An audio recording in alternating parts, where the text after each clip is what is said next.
हाँ जी, ये दाल के ऊपर आई हुई है 3 दंदों वाली शद। तो शद वाला जो हरफ होता है उसको दबाते हुए और जमाते हुए पढ़ते हैं, ना उसमें झटका लगाते हैं, ना उसको खींच के पढ़ते हैं, ठीक है। अब हमने मीम को दाल के साथ मिलाना है, क्यों? क्योंकि शद आ गई है।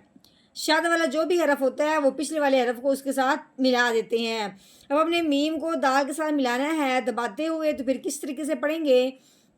मीम दाल पेश मुद, ठीक हो गया। दबा देना है मुद।